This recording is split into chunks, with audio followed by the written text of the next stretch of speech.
Hello. Gusto ko pala i-prepare yung pagkain ni Nami sa umagang ito. So ito yung ginawa kong mix veggies, breast chicken na walang balat, tsaka carrots, tsaka kalabasa, tapos malunggay, dahon ng malunggay. So ito yung minix ko kagabi. And then yung pinagkuluan niya ng sabaw, ito yung ginawa ko.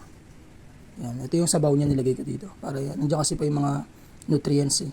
And then siyempre, yung mix, ito yung special dog food namin. So, tara, prepare tayo ng food niya. Siyempre, una, kuha lang tayo ng half na scoop ng kanyang special dog food. And then, dito, ang tansya ko dito ay siguro mga 2 kutsara. Or, pag kulang pa, pwede tayo magdagdag. Ayan. Ayan. Next, nilalagyan ko ito nito. So, dito walang measurement. So, basta malagyan lang siya. Yan. Nilalagyan ko siya ng sabaw. Yan. Walang measurement. Yung, sayang kasi yan, kaya hindi ko tinapan. Tapos, lalagyan natin siya ng mainit na tubig. So, yung mainit na tubig, istansyahan lang din. Yan.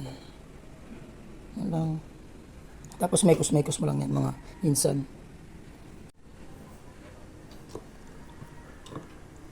Megos mo lang yan, insan. So, yan, binigay na natin yung food niya. And then, ginamitan pala natin siya ng slow feeding para hindi siya ma-choke. Yan.